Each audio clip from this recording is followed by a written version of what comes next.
Buenas noches a todos. Yo soy el doctor Ricardo Larrea Gómez, soy cardiólogo, dedicado a la insuficiencia cardíaca tanto en el departamento de la Sochicar como en el mismo centro donde yo trabajo. Y estoy muy agradecido de haber sido convocado a este webinar tan importante para la Sociedad Chilena de Cardiología y agradecer al patrocinador Axon Pharma que ha dado las facilidades para esta reunión. Nos va a acompañar el doctor Cristóbal Balmaceda, cardiólogo del Departamento de Enfermedades Cardiovasculares de Clínica Dávila, que trabaja en insuficiencia cardíaca en el programa de falla cardíaca avanzada y miembro también del Departamento de Insuficiencia Cardíaca de la Sochicar. Vamos a estar disponibles para todas sus preguntas por chat y por favor háganlas en la medida en que se les vayan ocurriendo y nosotros, en cuanto tengamos algún espacio, intentaremos responder a todo lo que ustedes pidan. La presentación de hoy es un tema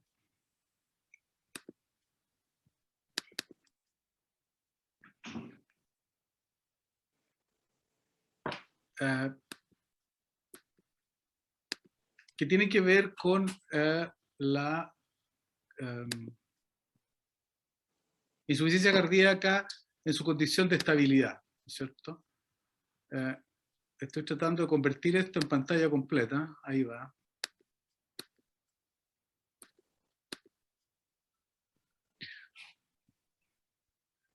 El tema fundamental es el paciente considerado estable. Nosotros tenemos un paciente con insuficiencia cardíaca, sabemos qué tenemos que hacer con él, escalar en los fármacos, manejar las comorbilidades, y llega un momento en que decimos este paciente está estable. Pero, ¿qué significa estabilidad? Estabilidad puede ser, como en el retrato famoso que ustedes ven, una circunstancia en que por detrás, a los costados, en alguna parte, están ocurriendo cosas que no se ven, que no se perciben y que están incidiendo fuertemente en lo que va a ser el pronóstico de esta enfermedad. Algo que no es apreciable en forma evidente. Y esto tiene que ver porque en los mecanismos de disfunción ventricular se generan procesos intrínsecos de daño celular que afectan a las células, al tejido intersticial, a la vasculatura, pero que son daños de la estructura cardíaca. Y estos mecanismos intrínsecos van a generar, una vez que se genera el bajo gasto, van a producir la activación de una serie de sistemas que intentan corregir o modificar estas alteraciones. Estos mecanismos, la mayoría de ellos son vasoconstrictores, retenedores de volumen, pero hay otros que son agradables, simpáticos. Los péptidos natriuréticos intentan vasodilatar el sistema y servir. Normalmente están presentes y funcionan en el organismo, participando en la estabilidad del mismo, pero acá se produce una exacerbación muy importante de algunos de ellos que ejercen sus efectos deleterios y que nos van a llevar hacia la remodelación estructural y a todas las cosas que nosotros vemos en la insuficiencia cardíaca. Naturalmente que estos procesos de mecanismos intrínsecos pueden ser variables. El infarto por miocardio produce una forma de daño, la miocardiopatía infiltrativa produce otro, la miocardiopatía autoinmune, también la valvular, en fin, las sobrecargas de presión como la hipertensión arterial, echan a andar mecanismos intrínsecos de daño que terminan finalmente activando mecanismos intrínsecos de compensación. Y después de que se produce todo eso, recién aparecen los síntomas. Recién aparece el compromiso funcional y el paciente que manifiesta sus molestias. Entonces hay que considerar que el síntoma o el paciente sintomático ya es un momento tardío de la evolución del proceso. Ya estamos llegando a consecuencias que son bastante serias de un proceso subterráneo que ha estado ocurriendo aquí en forma lenta, progresiva, pero perversa. Por lo tanto, el concepto de estabilidad, ¿qué es lo que es? Nosotros usamos el concepto de estabilidad cuando el paciente o se le pasó el cansancio o lo tiene ante la misma necesidad de esfuerzo. Cuando ante la misma capacidad funcional tiene el mismo síntoma, entonces nosotros decimos que está estable. Es un concepto clínico hemodinámico. Tiene la presión buena, se cansa a las mismas 3 cuadras, no se ahoga, en fin, y eso no ha cambiado en los últimos 3 o 4 meses. claro, el peso es el mismo, el hígado no ha crecido, en fin, entonces consideramos que el paciente está estable. Pero esa es la gran diferencia. Eso no significa que la enfermedad esté estable y tampoco que esté lejos de ello controlada. Nosotros tenemos acá esta historia natural de la enfermedad, tan conocida por todos ustedes desde que la enfermedad comienza. El paciente va teniendo un deterioro lento pero sostenido de su capacidad funcional, se intercalan en ella descompensaciones que son cada vez más frecuentes y cada vez va estando peor hasta que finalmente fallece de falla cardíaca refractaria. Yo creo que, salvo contadas etiologías, nosotros solo hemos logrado enlentecer esta curva de deterioro hacia la muerte. Hemos logrado prolongar la vida y mejorar los síntomas, pero todavía no podríamos decir que en muchos casos estamos evitando el progreso hacia el desenlace fatal. Y probablemente esto tenga que ver, porque en la actual situación, como estamos, no estamos haciendo una gran acción sobre los mecanismos intrínsecos. Estamos manejando los sistemas neurohumorales de regulación. Estamos bloqueando los sistemas neurohumorales antagónicos. Algunos fármacos además estimulan la vasodilatación por la vía favorable. Pero la verdad es que sobre los mecanismos intrínsecos de daño no es mucho lo que tenemos hasta hoy. Cómo proteger al paciente de los radicales libres, cómo hacer que mejore la utilización del calcio en la actina y en la miosina. Hay algunos fármacos que hoy día se están ensayando y se están usando, pero probablemente el verdadero target va a ser impedir el daño celular, impedir el daño intrínseco, además de manejar los sistemas compensadores. Dicho esto, y en vista de que los sistemas compensadores son el target actual, y que uno dice, pero si yo tengo un paciente que lo tengo estabilizado, tiene pocos síntomas, ¿cómo puedo saber que la enfermedad sigue adelante? Hay algunos grupos en los cuales yo pueda decir, estos pacientes son de mayor riesgo, estos pacientes tienen más mal pronóstico. Claro, existen una serie de biomarcadores que se han utilizado para tratar de responder esta pregunta. Y tenemos muchos, ¿no es cierto? Marcadores neurohumorales, tenemos marcadores inflamatorios, marcadores de estrés oxidativo, marcadores de remodelado de matriz extracelular, los marcadores de daño celular directo, como las troponinas, ¿no es cierto? Y ha habido mucha investigación respecto a todos ellos.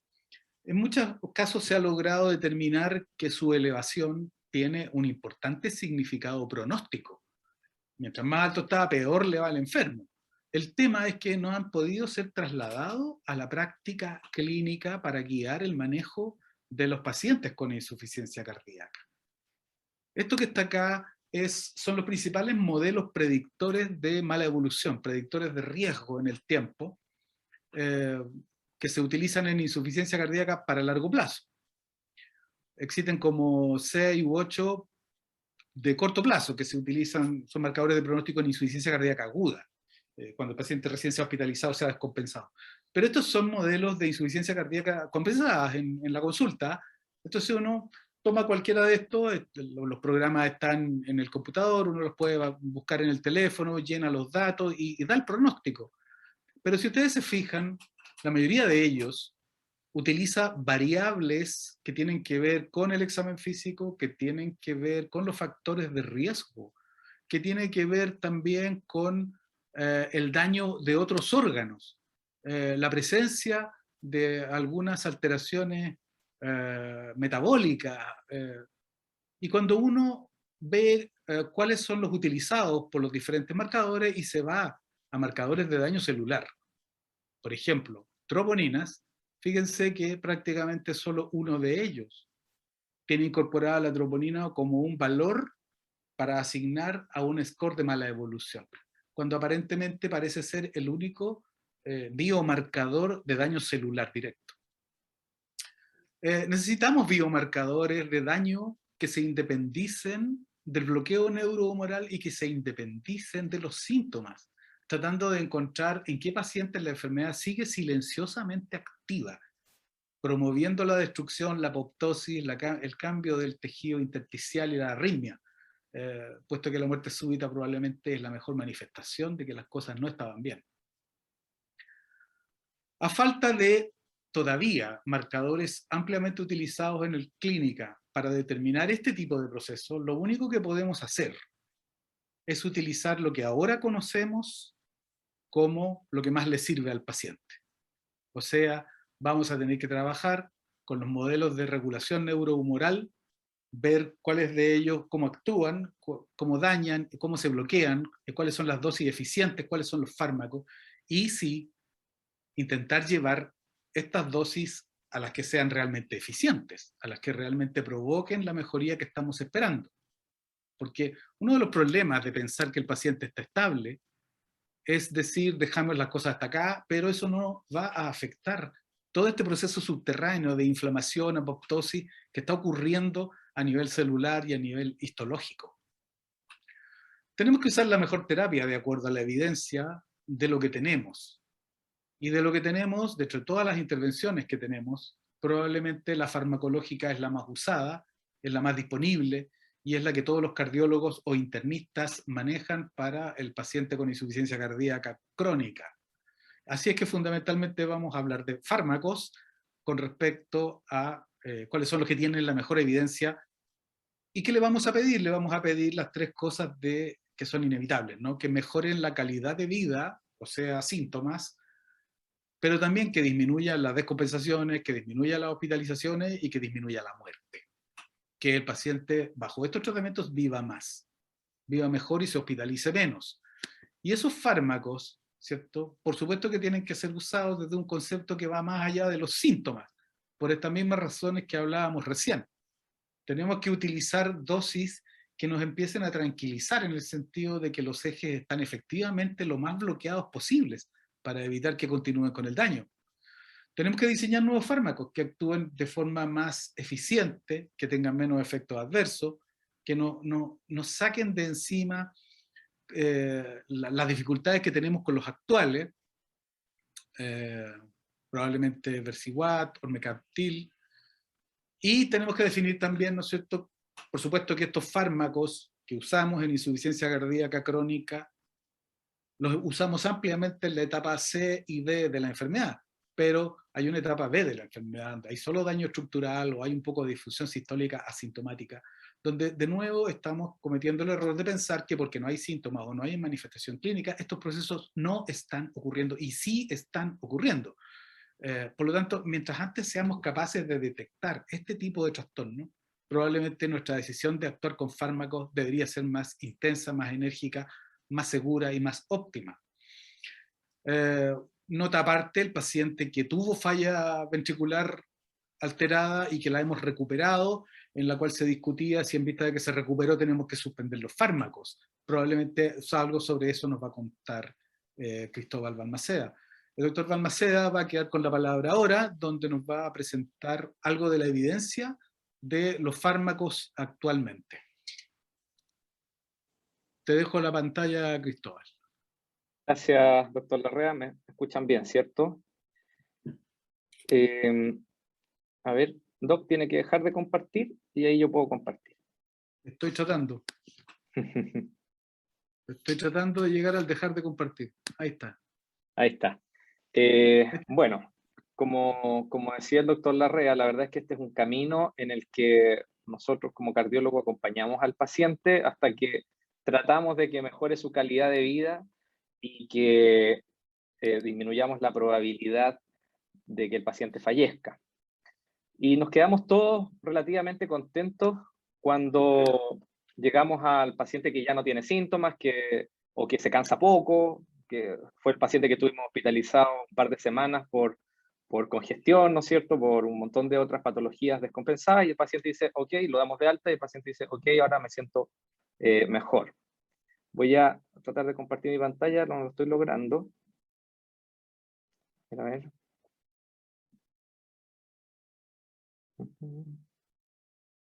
Ya. Ahí sí, yo supongo que la ven porque ahora sí que sí.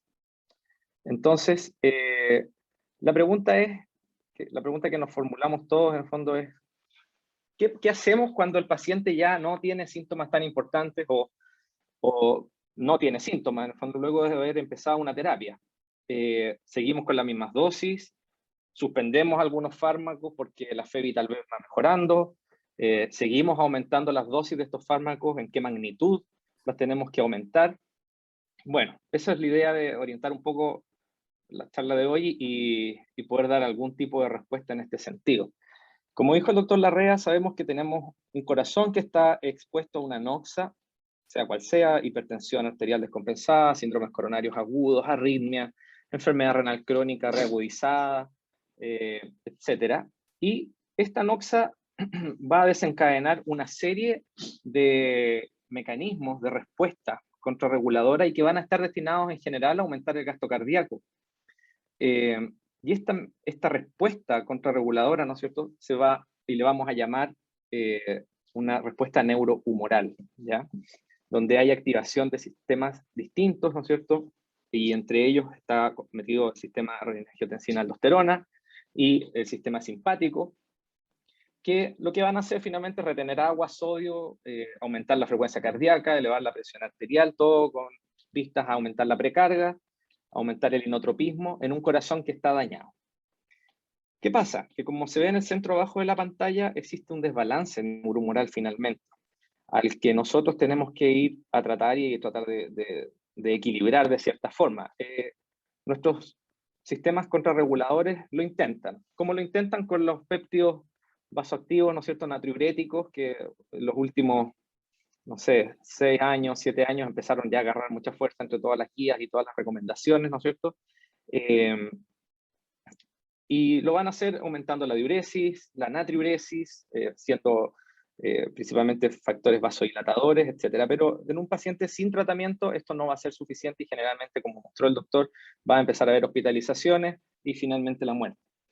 Entonces, nosotros decimos, ok, tenemos a nuestro paciente que tal vez se hospitalizó por una falla cardíaca aguda hace un tiempo, lo teníamos con una clase funcional 3-4, finalmente lo logramos a bajar a una clase funcional 2-3, ¿no es cierto? Y está en una etapa C, donde hay un daño estructural, donde tenemos fármacos que van a actuar sobre ese daño estructural y que van a prolongar la vida y mejorar la calidad de vida también. Entonces, la pregunta aquí es, ¿qué fármacos y qué dosis vamos a tener que dar a un paciente que está, entre comillas, lo voy a poner, estable?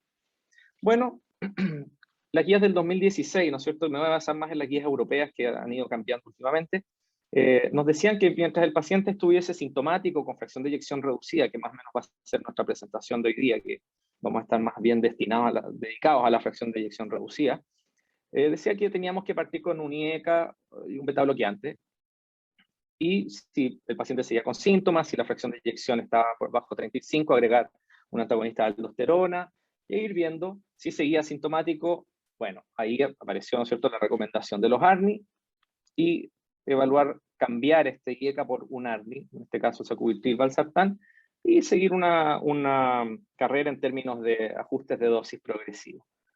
Pero hubo un cambio un poco paradigmático desde el 2016 hasta ahora, donde las guías europeas nos señalan que en realidad, más que una terapia escalonada, tiene que ser una terapia como de pilares de tratamiento, en los cuales nosotros tenemos al paciente con insuficiencia cardíaca y tenemos que ofrecerle al menos 4 medicamentos, ¿ya? O 4 grupos de medicamentos. Bueno, ¿cuáles son? Los IECA o los ARNI, cualquiera de las dos opciones, las ponen como primera opción, ¿no es cierto? Además de betabloqueantes que hayan demostrado eficacia en términos de morbimortalidad en insuficiencia cardíaca con fracción de eyección reducida, algún inhibidor de receptor de mineralocorticoides e inhibidores de SGLT2, que son fármacos que generalmente son fármacos que modifican el curso de la enfermedad y fármacos que uno debería usar como primera línea. Ahora, bien, partamos con los 4 fármacos, pero ¿en qué objetivo? ¿Qué dosis nos dicen las guías? Si ustedes se fijan, la guía fundamentalmente da una dosis inicial y nos dice una dosis a la cual tenemos que llegar. Todo va a estar basado en la tolerancia del paciente, ya sea por los efectos adversos que podamos tener o la tolerancia en cuanto a síntomas relacionados con la hipotensión o, por ejemplo, en los IECA con, no sé, tos, etcétera, cosas que nos motivan de repente a cambiarnos de algún medicamento en otro, ¿ya? La mayoría de las veces, nosotros, en términos de los, por ejemplo, inhibidores de SGLT2 o ya sea los inhibidores de mineralocorticoides, del receptor de mineralocorticoides, en general, no vamos a tener tantos problemas en llegar a una dosis más alta, en general, digo, salvo algunas situaciones especiales, por ejemplo, la hipercalemia, pacientes que tengan función renal muy deteriorada, ¿ya? Pero desde el punto de vista hemodinámico, estos dos grupos de fármacos son bastante bien tolerados. Entonces, me voy a dedicar un poco en las siguientes diapositivas a qué pasa con los inhibidores de la enzima convertidora, qué pasa con los ARNI, qué pasa con los beta bloqueantes cuando uno quiere ajustarlos. Y cuando llegamos a una dosis, ¿qué tenemos que hacer? Si el paciente está con síntomas leves, ¿qué hacemos? ¿Mantenemos o seguimos subiendo? Bueno, y para llegar a esa respuesta, tenemos que ver un poco la fisiopatología. Y tenemos algunos trabajos que son bien antiguos, pero no por eso menos importantes y tienen validez, de hecho, en cuanto a la activación neurohumoral en los pacientes con insuficiencia cardíaca y esta activación neurohumoral mientras el paciente esté con tratamiento de insuficiencia cardíaca. Y aquí en estos gráficos se ven algunas cosas importantes. Por ejemplo, la actividad de la enzima convertidora y los niveles de angiotensina 2. Aquí tenemos dos grupos de pacientes, fundamentalmente. En triangulito tenemos unos pacientes que estaban con captopril. Captopril, ¿no es cierto?, un IECA de una vida media más corta, que tiene varias dosificaciones durante el día. En estos grupos de pacientes los dosificaban 2 a 3 veces al día. Y abajo, en cuadradito, ¿no es cierto?, en el gráfico, tenemos un inhibidor de la enzima convertidora no captopril, que le ponen en este estudio, que en realidad son inhibidores de una vida media más larga, fundamentalmente enalapril. ¿Qué pasa? Que cuando yo le doy a un paciente con insuficiencia cardíaca, que ya está en una capacidad funcional un poco mejor, un tratamiento con inhibidores de ECA, de la ECA, de una vida media más larga, mantengo suprimido el eje renina-angiotensina-aldosterona por más tiempo y de forma más continua, ¿ya? En cambio, si yo al paciente le doy fármacos de vida media más corta, obviamente ese sistema renina-angiotensina-aldosterona se va a reactivar, por lo tanto vamos a tener especies de activación, inactivación, activación, inactivación, lo que por supuesto nos está mostrando que cuando uno usa un fármaco de forma intermitente, el sistema renina-angiotensina-aldosterona vuelve inmediatamente a activarse, por lo tanto ya nos está diciendo que al paciente con insuficiencia cardíaca hay que tenerlo con algún fármaco que tenga una vida media relativamente larga y que nos asegure una dosificación, ¿no es cierto?, que el paciente pueda seguir, porque si sacamos la terapia, se va a reactivar el sistema renina-angiotensina-aldosterona. Ahora, en otro estudio que también es relativamente antiguo, hay una comparación en términos de la activación neuroendocrina en pacientes con disfunción sistólica. Pero en estos pacientes teníamos pacientes que tenían disfunción sistólica y estaban congestivos y sintomáticos, y otro grupo de pacientes que tenían disfunción sistólica, pero que a vista de su médico tratante, el paciente estaba estable y no estaba congestivo.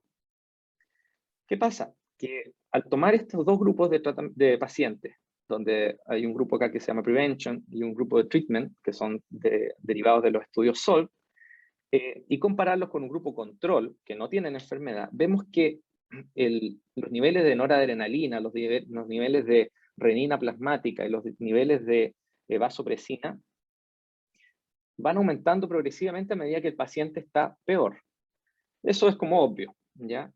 Pero si uno se va al otro extremo y dice, ok, mi paciente está con síntomas muy, muy leves, ¿no es cierto?, que tolera un esfuerzo moderado o importante, y no lo veo congestivo, entonces a lo mejor está mucho mejor desde el punto de vista de la activación neurohumoral. Sí, puede que esté mejor, pero todavía está activado.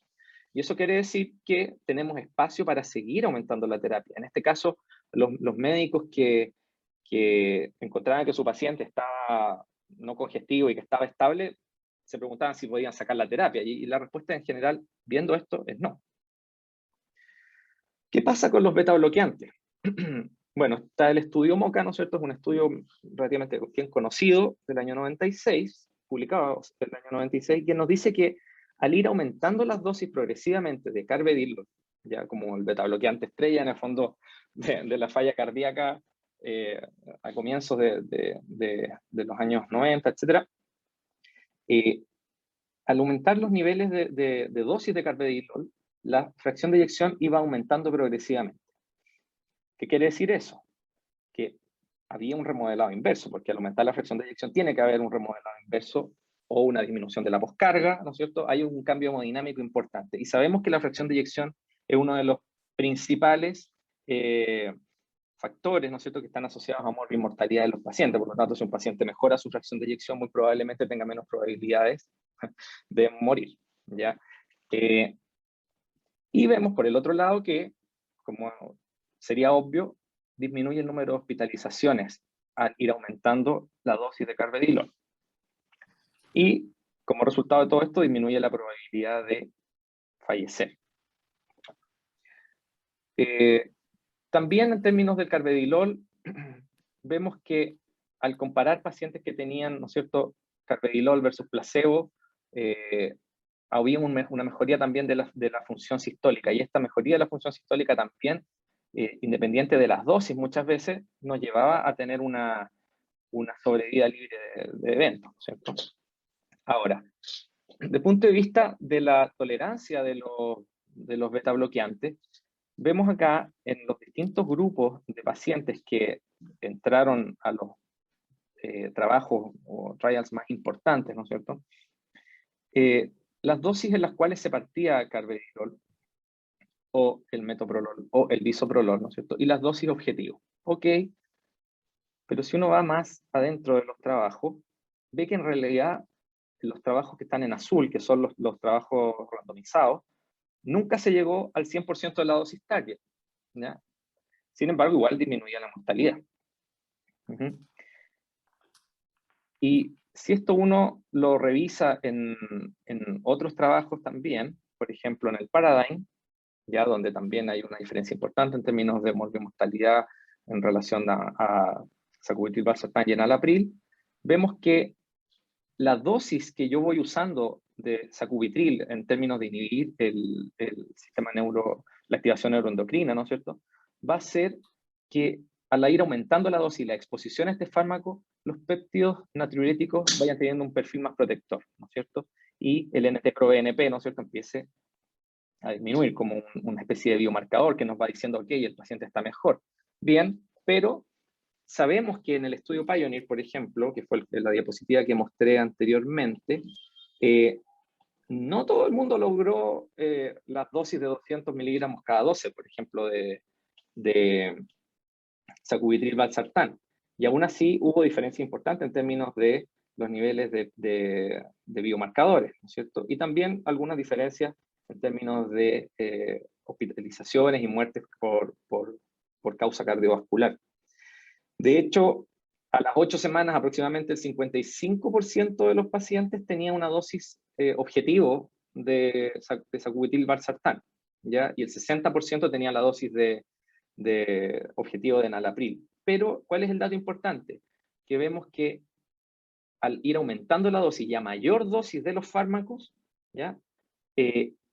La probabilidad de hospitalizarse y de morir del paciente es menor. Y eso lo vemos en este gráfico, donde se comparan dosis de nivel 1, 2 y 3. Hacia la derecha están las dosis de nivel 3, que son las dosis máximas de ambos fármacos. Y en realidad no máximas, pero de sacubitril máximas y de enalapril 10 cada 12. Y vemos que efectivamente la mortalidad va disminuyendo. Ahora, ¿qué ocurre cuando decimos, ok, llegamos a que el paciente toleró los fármacos que le estamos dando, estos 4 pilares, etcétera, ya tiene síntomas muy leves o casi no tiene síntomas, la fracción de eyección mejoró? Bueno, estamos en condiciones quizás de salirnos de alguno de los fármacos. No. Lo que hemos visto durante el trayecto de la falla cardíaca y de los estudios que se han publicado en los últimos 20 años y de aquellos pacientes que terminan en trasplante cardíaco, hemos visto que hay muchos pacientes que en el curso de su vida de insuficiencia cardíaca tuvieron una especie de mejoría y de que la fracción de eyección mejoró en algún momento, la capacidad funcional mejoró, y en algún grupo de pacientes se les quiso sacar los medicamentos. ¿Qué pasó? Por ejemplo, en este estudio, en el TREAT-HF, aquellos pacientes que ya tenían una mejoría de su función sistólica y de su capacidad funcional, se les hizo un retiro progresivo en 6 meses de la terapia médica óptima. ¿Qué pasó? El 44% de los pacientes empeoró su función sistólica y elevó el ProBNP. O sea, ¿qué quiere decir esto? Que en realidad los pacientes no se van a mejorar la mayoría de las veces de insuficiencia cardíaca con nuestros fármacos, sino que vamos a mantener el sistema neurohumoral, o sea, esa reactivación neurohumoral suprimida en un nuevo steady state. Ahora, si ustedes me preguntan, bueno, entonces, ¿por qué no le damos por qué no todos los pacientes reciben todas las dosis de todos los fármacos, ¿no es cierto?, la dosis target? Bueno, porque en general existe un miedo a esta triada letal, ¿ya?, en las cuales está por un lado aquellos pacientes que tienen presiones arteriales muy bajas, que tienen una función renal muy deteriorada o moderadamente deteriorada, y que pensamos que al actuar sobre el eje renina-angiotensina-aldosterona vamos a poner al paciente en riesgo de empeorar su función renal o de generar hipercalemia, ¿no es cierto? O pacientes que están sometidos o expuestos a reacciones adversas nomás solamente del fármaco, o reacciones secundarias, por ejemplo, ginecomastia, tos en caso del enalapril, etc.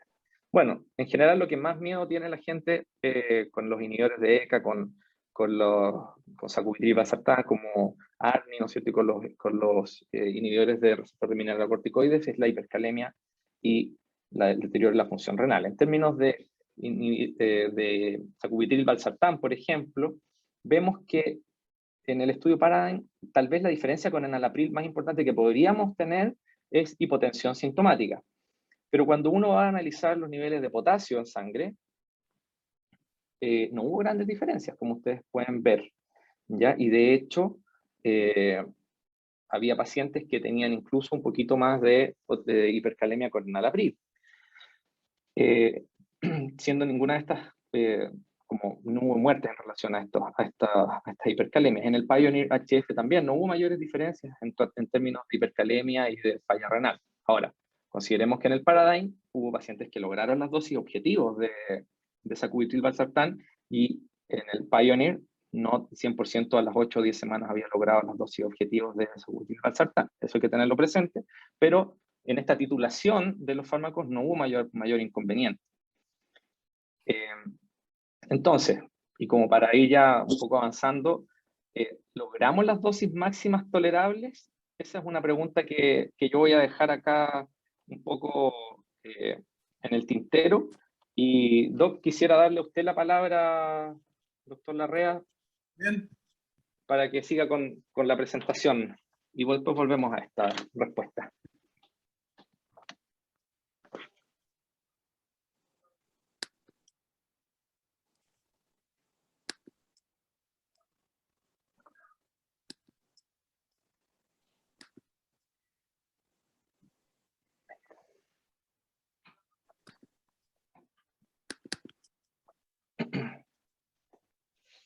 Bien.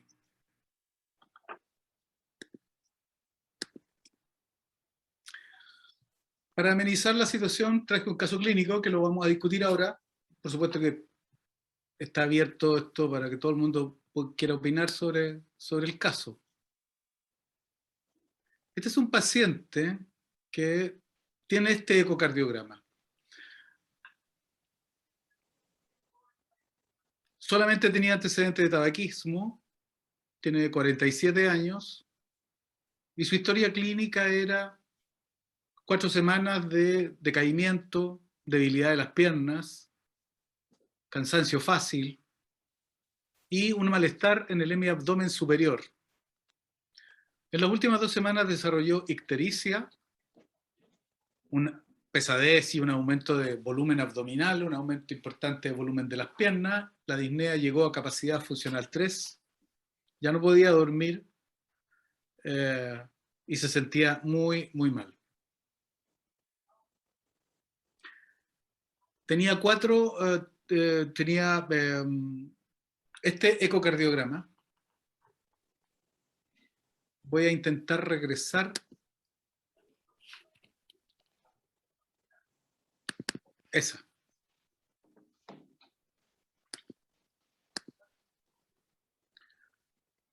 Ingresó el paciente, ¿no es cierto?, a la servicio de urgencia en Anasarca.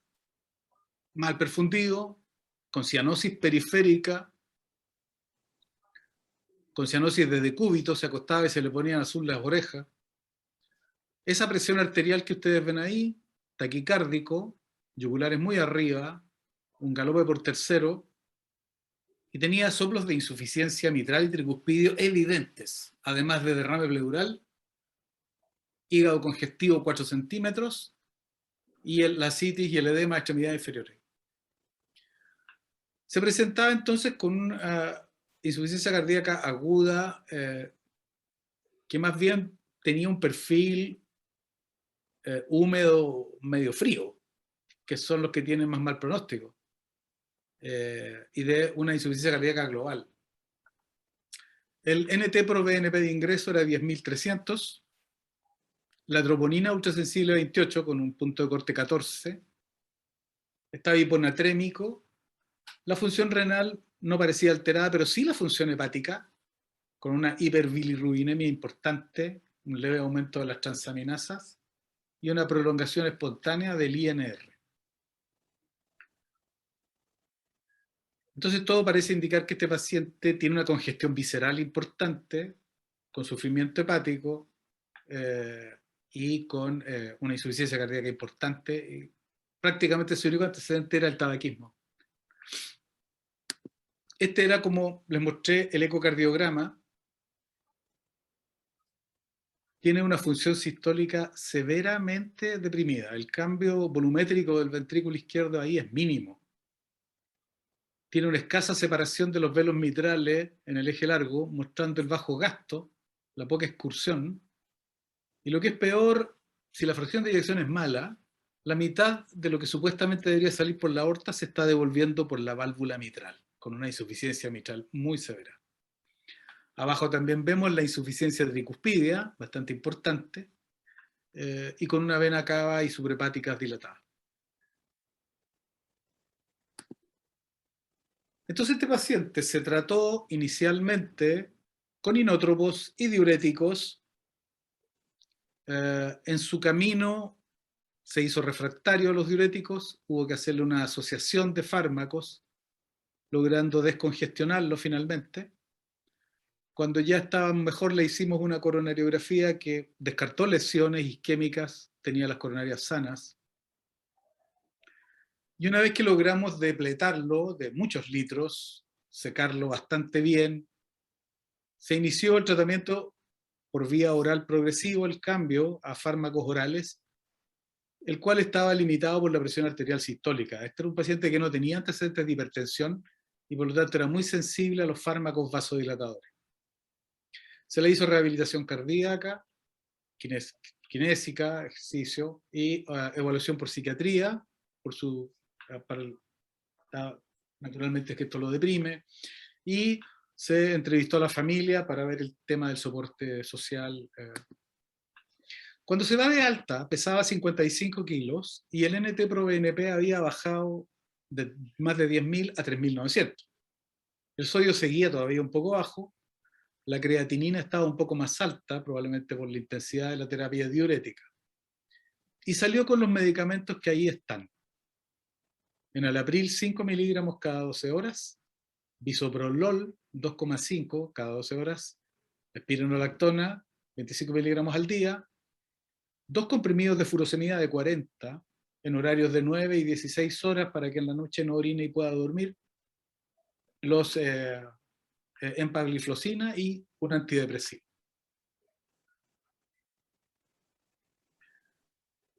El paciente fue citado a control a la semana del alta. Prácticamente mantenía el mismo peso, tenía un IMC bajo porque estaba muy desnutrido. Los signos vitales, la presión aceptable, la frecuencia cardíaca todavía un poco alta para lo que estamos hablando, pero ya con esto se le pudo reducir los diuréticos y obtener techo de presiones para aumentar el bisoprolol, privilegiando la taquicardia para tratar de llevarlo a frecuencia de 60 o 70. Y en el control de las 3 semanas del alta, reglados, ¿no es cierto?, llegó muy contento porque estaba caminando casi sin cansancio, solo tenía molestia ante esfuerzos más grandes, pero podía hacer todas sus cosas, había vuelto a trabajar, había subido de peso, pero no tenía retención de líquido, reconocía haber recuperado el apetito, estaba comiendo muchísimo, seguía un poco con pulso un poco por encima de lo recomendable, pero la presión arterial era generosamente aceptable para modificación de dosis. ya se veía casi sin derrame, es decir, casi sin congestión. No había signología de derrame, se le habían achicado los soplos, había disminuido el tamaño del hígado, no tenía edema de pierna, tenía potasio 4,5, creatinina de 1,1, el sodio casi recuperado por completo. Y él, capacidad funcional 2 y muy contento, y ese examen físico. Eso es estabilidad, probablemente, ¿no? Entonces la pregunta es, ¿ajustaremos la terapia? ¿Lo dejamos ahí? Entonces, doctor Balmaceda, dejo de Sí, compartir para que usted pueda esa es la hablar. pregunta, la verdad.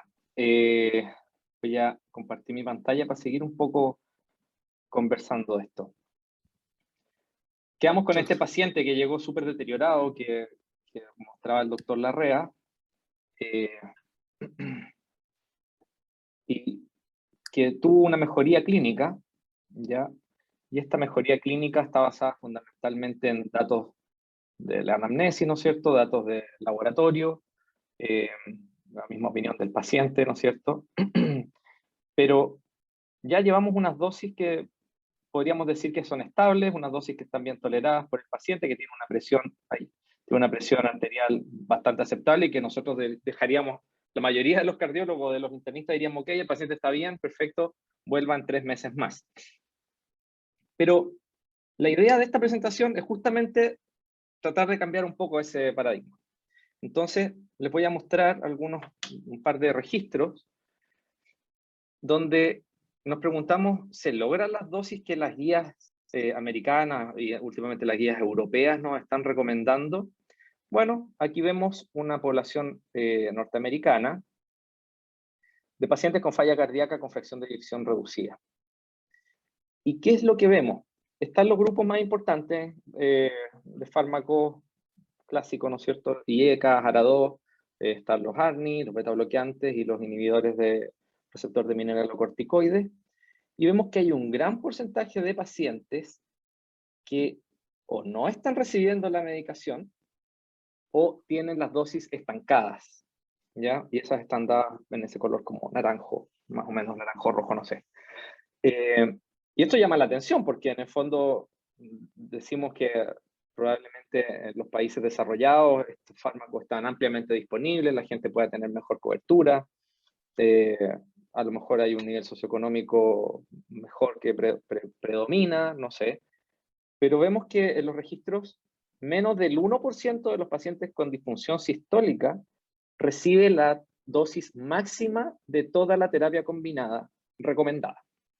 Eso es un dato importante. Y queda un poco de miedo. Otro registro. Estos son registros multinacionales donde del año 2016 se vio si los pacientes lograban más del 50% de la dosis objetivo que recomendaba la guía europea, que fue más o menos las dosis que yo les mostré hace algunas diapositivas atrás. Y vemos que en términos de enalapril o inhibidores de la enzima convertidora, ARA2, ¿no es cierto? Tener una dosis de más del 50% de la dosis objetivo tampoco es tan frecuente. Ya vemos que en términos de los IECA bordea el 70%, en términos de los beta bloqueantes, alrededor del 50% de los pacientes logra la mitad de la dosis. ¿Ya? Los inhibidores de enzima convertidora, perdón, los inhibidores de receptor de mineralocorticoides, por otro lado, tienen un perfil un poquito mejor. Y vemos que la mayoría, por lo menos, tolera la mitad de la dosis. Y cuando hablamos del 100% de la dosis, aquí los números se nos caen a todos.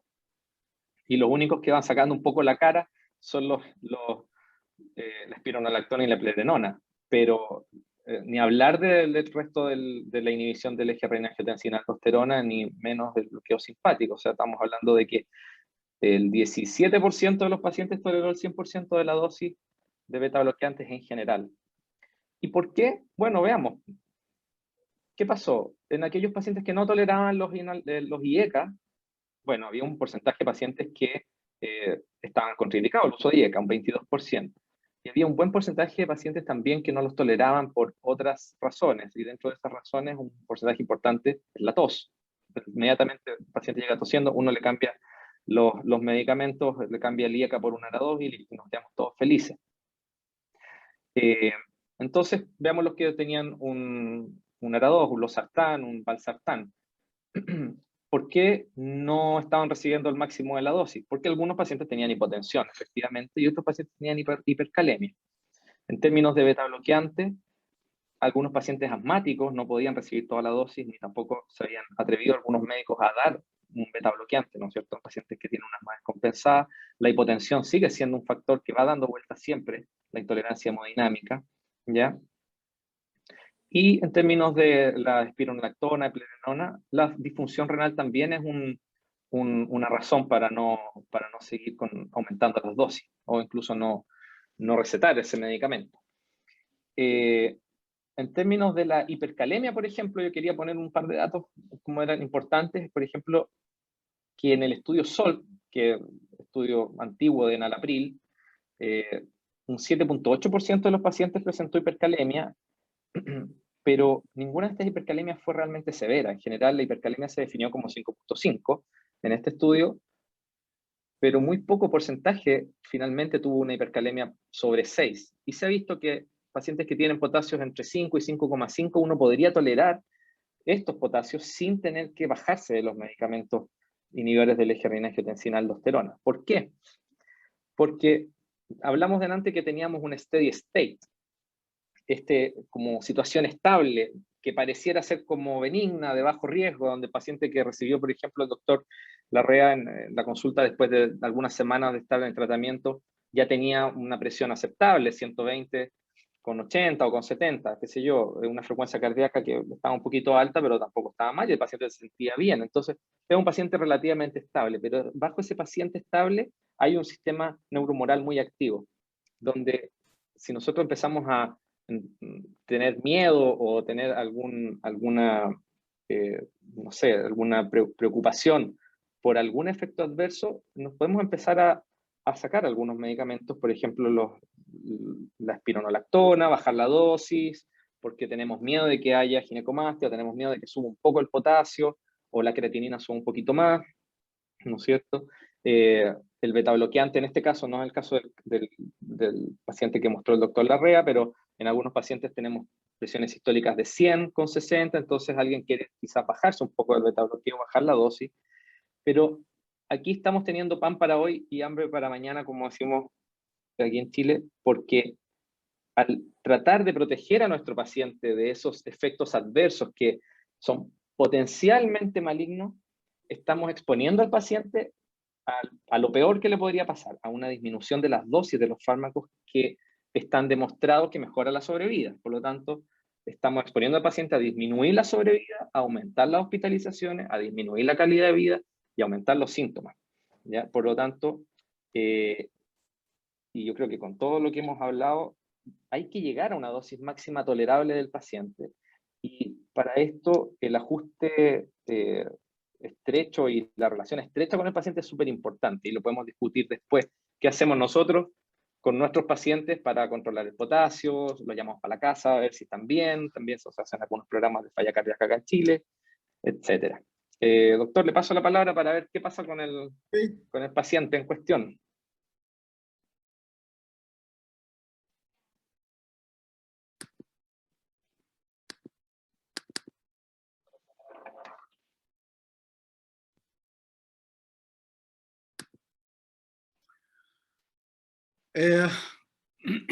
Hay algunas preguntas que yo creo que valdría la pena respondérselas al auditorio, Cristóbal. Ya.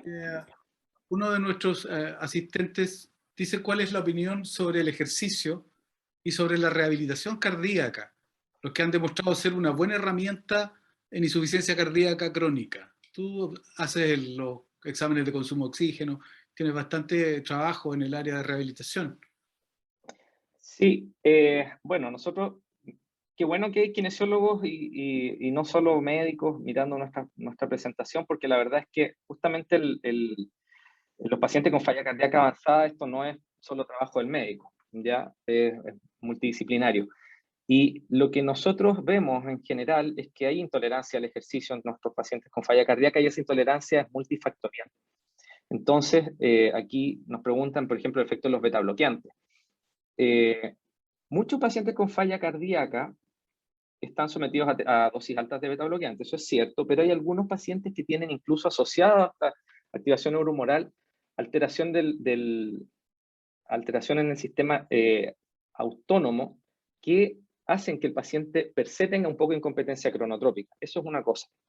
A pesar del uso de beta bloqueante, el paciente que de base puede tener un poco de incompetencia cronotrópica. Son pacientes que están sometidos a un estado de bajo gasto crónico que finalmente termina, si uno no lo trata, en caquexia cardíaca. Por lo tanto, hay atrofia muscular, hay desacondicionamiento y muchas veces hay ineficiencia ventilatoria. ¿Qué quiere decir eso? Que la cantidad de oxígeno que yo estoy transportando hacia mis células no está siendo utilizada, por lo tanto el consumo de oxígeno está disminuido, y además soy incapaz de sacar el CO2 porque mi gasto cardíaco es bajo. Entonces, la respuesta es la siguiente. ¿Qué hacemos con los pacientes que se siguen cansando? La respuesta más adecuada es evaluar por qué se cansan.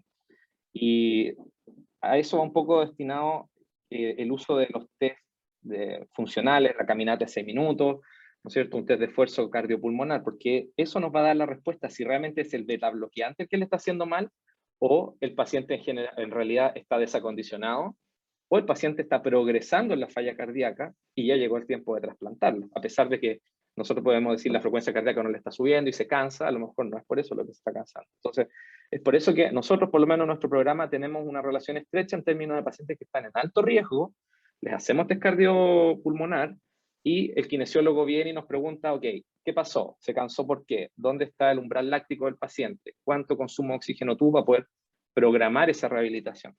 Eso, doctor.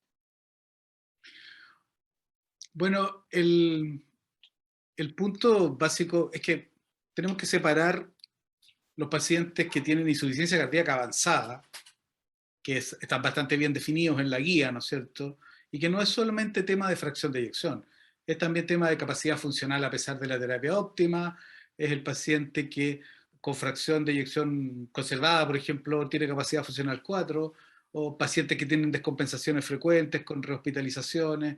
En fin, hay un grupo ahí que está definido de cuál es la falla cardíaca avanzada, donde la disfunción sistólica con menos de 25 es una de ellas, y varias más que se tienen que cumplir. Pero nuestra idea es que el paciente no llegue hasta ahí, ya con que tenga síntomas, ya tenemos un problema.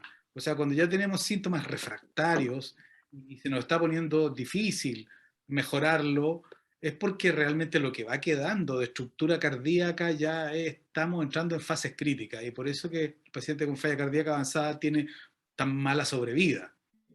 La sobrevida es directamente proporcional a estas clases funcionales y a todos estos marcadores. Un paciente que tiene una insuficiencia cardíaca que uno lo puede llevar a capacidad funcional 2 con fármaco, va a poder hacer ejercicio, va a poder ir a la esquina, va a poder comprar, va a poder hacer varias de sus cosas y va a estar contento. Y ese es el grueso de los pacientes. El paciente que ya no lo puedo mover con rehabilitación, que ya está en capacidad funcional 3 a pesar de todo lo que le doy, ese paciente es preferible que sea referido a un lugar donde se manejen insuficiencias cardíacas avanzadas, porque a lo mejor hay que resincronizarlo, a lo mejor hay que ponerlo en un programa de asistencia ventricular, o a lo mejor hay que enlistarlo para un trasplante, ¿no es cierto? En el uso cotidiano, de acuerdo a las preguntas, eh, alguien dice, ¿existe subdiagnóstico de insuficiencia cardíaca? Si creemos nosotros, yo creo que totalmente está subdiagnosticada. O sea, cuando uno utiliza los criterios que la guía nos da para hacer el diagnóstico, ¿no es cierto? La cantidad de gente que se cansa allá afuera es 1000, ya sea porque está obeso, porque fuma, porque es viejo, porque está descondicionado, pero los síntomas pueden estar enmascarados. En los programas de hipertensión, por ejemplo, cuando uno les hace un ecocardiograma a los enfermos, se encuentra con una cantidad de insuficiencia cardíaca con fracción de eyección preservada que es notable, gigante. ¿Ah? Y algunos que ya están en etapas de fracciones de eyección MR, o sea, entre 40 y 50, con cierto grado con remodelación ventricular, aurícula grande. Cuando uno investiga estas cosas en los pacientes con fibrilación auricular crónica, se encuentra con un montón de cosas. O sea, seguro que sí. Si nosotros miramos esto desde el punto de vista de cómo diagnosticar precozmente una insuficiencia cardíaca, tendríamos que ir a los programas de hipertensión arterial, porque es ahí donde están. Eh, los otros llegan por la cardiopatía isquémica, habitualmente por infarto, y son más visibles, pero la gran masa que viene desde el punto de vista de la cardiopatía hipertensiva son muchísimos, muchísimos. Y como tratamos mal la hipertensión, no tenemos conciencia que al bajar 10 milímetros de mercurio bajamos 40% la incidencia de insuficiencia cardíaca en el largo plazo. Entonces estamos más preocupados del AVE, hay toda otra historia. Claro. ¿Quieres agregar algo a esto, Cristóbal? No, yo seguiría con el caso. ¿Te Bien. parece? El caso que está aquí continúa. Dijimos que a las 2 semanas estaba contento, capacidad funcional 2, peso 56 kilos, todavía ahí. ¿Y qué hacíamos con eso? Entonces, ¿le vamos a hacer algún ajuste a la terapia? Recordemos algunas cosas. Las guías de reciente difusión pusieron como indicación de clase 1 a los IECA y a los ARNI en el mismo nivel de recomendación. Hay que partir con alguno de los dos y están iguales. No están los receptores de los bloqueadores del receptor de angiotensina. Y esa es una cosa que llama mucho la atención. Los sartán, valsartán, candesartán salieron de la recomendación. Están después. O sea, use un IECA o use un ARNI. Si tiene algún problema, a lo mejor tendrá que usar un sartán. Pero eso es una recomendación importante. Yo creo que un gran número de nuestros pacientes están siendo tratados con sartán en insuficiencia cardíaca crónica. Y eso hay que darle una vuelta, hay que ver por qué viene fuertemente esta recomendación y tomarla en consideración. Lo segundo es que tenemos que usar los 4 fármacos de una, o sea, los bloqueadores de receptor de glucosa, los mineralocorticoides, los beta bloqueadores que son eficaces y alguno de estos dos, un ARNI o un IECA. Al tiro, partir con eso. Si nosotros decimos que este paciente está, de acuerdo a lo que dijimos, con bisoprolol, está con IECA, está con espironolactona, ¿no es cierto? Y está con empagliflozina. Entonces, uno podría decir, estamos cumpliendo claramente la primera fase de recomendación de fármacos. Por supuesto que hay que manejar las comorbilidades, todo el resto de las cosas, ¿no es cierto? Entonces, ¿requiere ajuste este paciente? Bueno, lo que hicimos con él fue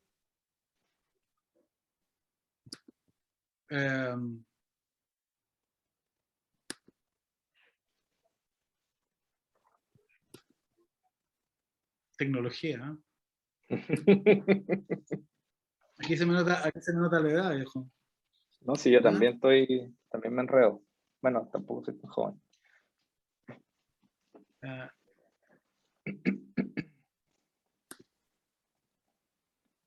Ahí lo que pasa es que, claro, no le puede poner toda la pantalla. Ese es el problema. Lo que hicimos fue ahí está.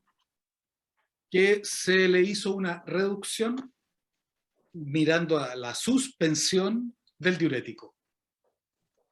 Porque ya no estaba evidentemente congestivo, había signos objetivos que estaba el hombre secándose y necesito que no esté hipovolémico y además necesito un poco más de techo de presión arterial para seguir bloqueando los ejes sin descanso, a lo más que pueda hacerlo. Y en este caso le aumentamos más el beta bloqueador buscando las frecuencias de 70 en lo posible, pero se decidió el cambio de IECA por ARNI, básicamente porque los estudios comparativos que hay entre IECA y ARNI es superior. Este es un paciente que tiene una función ventricular como la que ustedes vieron en ese ecocardiograma. Es un paciente que uno no sabe cuánto tiempo lo vamos a lograr mantener estabilizado en verdad.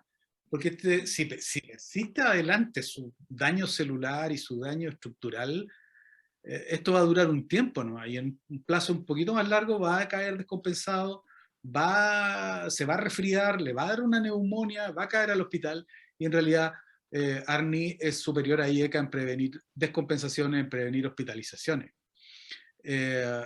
Por otra parte, este paciente es muy posible que tengamos finalmente que enlistarlo para trasplante cardíaco porque parece ser una miocardiopatía dilatada idiopática. Entonces tenemos algunos tiempos para usar lo mejor que conocemos. tal como ese cuadro famoso de Paul Cézanne, conocido por ustedes, ¿no es cierto? Hay que jugar las cartas correctamente, las mejores cartas cuando las cosas se nos complican. ¿Mm? Creo que esa es la última diapositiva que tengo, Cristóbal. Sí. Bueno, lo que uno puede desprender del ajuste de dosis es que los ajustes de dosis en los pacientes con falla cardíaca tienen que ser relativamente lentos y progresivos. Pero una cosa que sí es importante es que haya un control después del paciente. Y tal vez ahí, de repente en Chile y en otros países me imagino yo que también pasa, que por esta como sobredemanda que tenemos de repente de cardiología y la cantidad de pacientes con falla cardíaca que uno ve, es que muchas veces le dejamos el sacubitril valsartán en 50 cada 12 porque cambiamos la terapia y lo estamos haciendo súper bien, y el paciente no tenemos idea qué fue lo que le pasó. Entonces, yo quería agregar un poco que estos cambios que uno tiene que hacer o que uno va haciendo tienen que ir de la mano de un control clínico y de laboratorio del paciente. Y lo que en general se recomienda, en una de las statements que salió a principios de este año de la Sociedad Americana, ¿no es cierto?, de Cardiología, es que uno a las 2 semanas tenga al menos un control de electrolitos y función renal, cuando partió un sacubitril valsartán, por ejemplo. Entonces, ahí también esto se entrelaza con que, si bien queremos lograr las dosis máximas, si bien queremos que el paciente tenga la mejor terapia posible, también tenemos que nosotros tener una herramienta, en el fondo, para controlar esos ajustes de dosis. Y por eso son tan buenos los programas de falla cardíaca, porque siempre va a haber alguien, sea el médico o la enfermera, en el cual el paciente se pueda comunicar de alguna forma y mostrar los exámenes de laboratorio y decir, ok, el potasio está bien, la crea está bien, la presión está bien, podemos pasar ahora de 50 cada 12 a 100 cada 12, y etcétera. Entonces, eso es como algo importante que yo veo en el fondo. Quería responder una pregunta acá a ver, hay dos preguntas que me gustaron. Hay una pregunta que dice, ¿qué importancia tiene la ivabradina a largo plazo en los pacientes con fracción de eyección reducida y frecuencia cardíaca elevada? ¿Por qué me gustó esta pregunta? Porque nosotros no tocamos la ivabradina en esta presentación. Entonces, las guías, de hecho, la guía europea nueva, no la pone dentro de los principales pilares de tratamiento. Y haciendo una reflexión, la ivabradina salió del estudio CHIEF. Y nosotros estamos partiendo de la base de que nuestros pacientes tienen que tener estos 4 pilares en dosis máxima. Y de ahí seguimos avanzando. ¿Qué pasó con el estudio CHIEF? El estudio CHIEF es un estudio que demostró una mejoría en términos de outcome primarios, outcome importantes, ¿no es cierto?, mortalidad. Pero cuando uno va a revisar cuántos pacientes estaban con beta bloqueantes en ese estudio, porque en el fondo las guías nos dicen, use la ivabradina si usted con el beta bloqueante no logra una frecuencia cardíaca menor de 70. Bueno, ¿cuántos pacientes estaban con beta bloqueante en el estudio CHIEF? El 90%. Ok. Pero ¿cuántos pacientes tenían dosis objetivo? Veamos el 50% de la dosis, el 56% de los pacientes tenían la dosis la mitad de la dosis objetiva en el CHIEF. ¿Y cuántos lograban la frecuencia objetiva? O sea, perdón, la dosis objetivo máxima? El 26%. Por lo tanto, por eso nos metimos a la ivabradina en nuestra presentación, porque creemos que primero hay que agotar el recurso del beta bloqueante, ¿ya? Y cuando uno agotó el recurso del beta bloqueante y la presión arterial no da para más y la frecuencia cardíaca no sigue bajando, etcétera, y el paciente se mantiene bien perfundido, por supuesto, a lo mejor ahí se puede empezar con la ivabradina. Ese era como el comentario que yo quería hacer, Doc, de esa pregunta. Ya. Hay otras preguntas aquí. El paciente, en el caso de por qué las variaciones de peso, claro, el paciente bajó de peso porque se descongestiona, pero la verdad es que el hombre estaba con un índice de masa corporal muy bajo, probablemente venía con congestión visceral. La verdad es que se puso a comer. La verdad es que el hombre está comiendo mucho. Está muy apetente y está absorbiendo todos los alimentos. No tengo explicación para decirle por qué subió de peso, pero nosotros solemos ver que los pacientes que bajaron de peso a la descongestión, cuando uno los mantiene compensados, después empiezan a subir y uno tiene que preguntarle si no está comiendo mucho, porque eso es una buena señal en el fondo, ¿no es cierto? Hay que vigilarlo cuando son obesos. Respecto a los ajustes, uno tiene que ser muy cuidadoso con los ajustes. En falla cardíaca, sobre todo con la que ustedes vieron acá, con esa fracción de eyección, hay que ser muy cauteloso en el ascenso de las dosis de los fármacos. Podríamos llegar nosotros a dosis muy altas, pero lo importante es que lo hagamos a intervalos que permiten ver que la nueva dosis no lo descompensa, no lo desajusta. Los controles serán más seguidos cuando estamos en etapa de titulación, pero hay que tratar de no pasarse en las dosis en pacientes que tienen tan mala función ventricular, así que hay que escalar despacio. Y esto, si el paciente está en tratamiento con beta bloqueador, ARNI y espironolactona y desarrolla hipotensión, ¿cuál de los fármacos debería reducirse o suspenderse primero, Cristóbal? Y desarrolla hipotensión. Sí, primero hay que ver cuál es la causa de la hipotensión. A lo mejor puede estar muy seco. De repente los pacientes quedan con el BEC extremadamente contraído, porque uno siempre está buscando que eso pase en el fondo. Muchas veces el impacto en la presión arterial de los inhibidores de los receptores de mineralocorticoides en un paciente con falla cardíaca tampoco es tan importante. Y yo lo que he aprendido de mis profes, al menos, es que el numerito de la presión arterial no es tan importante como los síntomas que tiene el paciente en relación a esa presión arterial, porque nosotros estamos trabajando con un paciente que tiene un bajo gasto, tiene un volumen sistólico bajo, ¿no es cierto? Está sometido a bloqueos del eje, a beta bloqueantes, por otro lado, y eso va a tener probablemente una presión de 90, 95 de sistólica, ¿ya? Y ahí nos vamos a asustar. Pero si uno le pregunta al paciente, ¿está haciendo su vida relativamente normal? Sí. ¿Tiene hipotensión ortostática? No. ¿Está mal perfundido? No. ¿La CREA va aumentando? O no. Entonces nos quedamos felices porque tenga esa presión, porque nos está diciendo que el sistema está estable, ¿no es cierto? Y que la poscarga está bien, etc. En términos de retiro de fármacos, yo creo que primero hay que echarle un ojo a los diuréticos. Lo primero que uno tiene que mirar es que si el paciente está con mucho diurético y está con el PEC muy contraído. Eso. Claro que sí. Cada vez que el paciente se hipotensa, la pregunta es si está con diurético y si no estaremos medio secos, porque que recupere el volumen es salvador, así uno no tiene que bajarle nada. En el estricto rigor, si uno descarta que los diuréticos tengan algo que ver o ya estaban suspendidos, ¿no es cierto?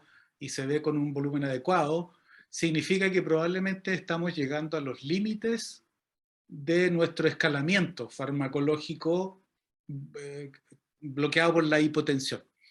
Es importante que esta hipotensión sea mal tolerada, porque la hipotensión corriente, 90, 100, bien tolerados son las presiones que a uno le gustan para una falla sistólica.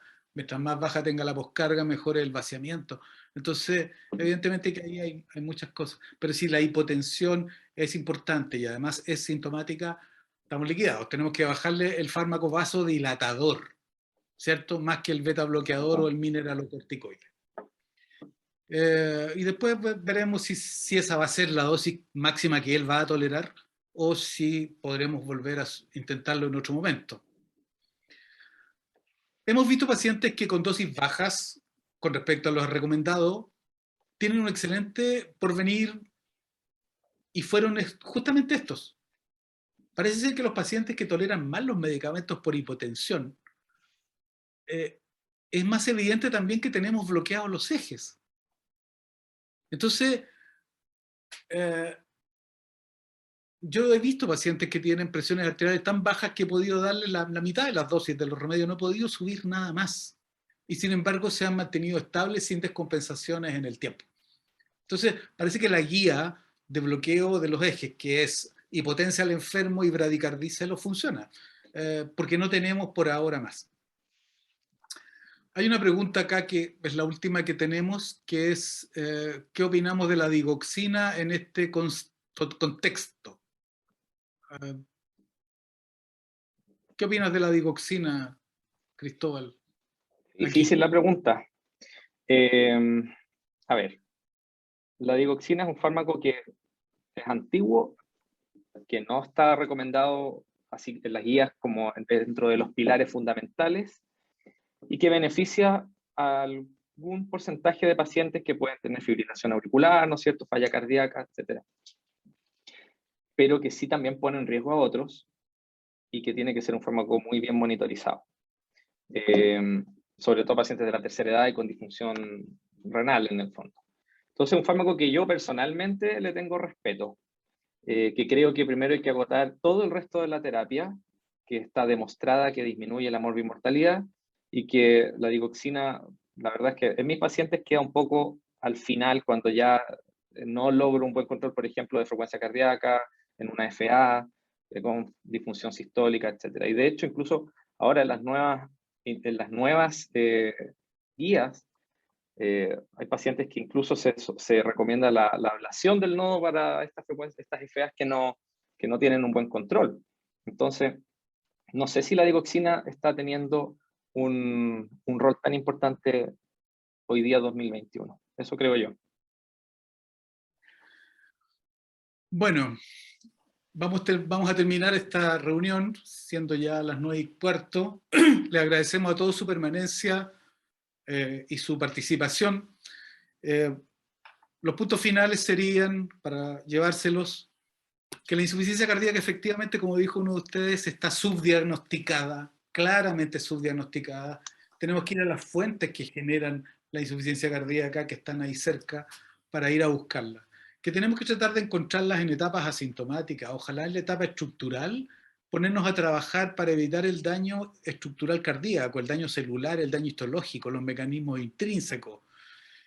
Mientras no tengamos fármacos que actúen a ese nivel, evitando la apoptosis o la remodelación histológica, vamos a tener que funcionar bloqueando los ejes neurohumorales. Y está claro que mientras más efectivo sea este bloqueo, mejor le va al enfermo. Y que esto está activo subterráneamente, haciéndole mal, dañándolo y llevándolo a una progresión mortal. Por lo tanto, las dosis objetivos son las recomendadas en los estudios de los medicamentos que han demostrado fuertemente ser eficaces y que están todos muy bien recomendados en las guías. Les quiero dar las gracias a Cristóbal por su presencia, les quiero dar las gracias a ustedes también, a Xochitl por esta acogida y que tengan muy buenas noches. Muchas gracias.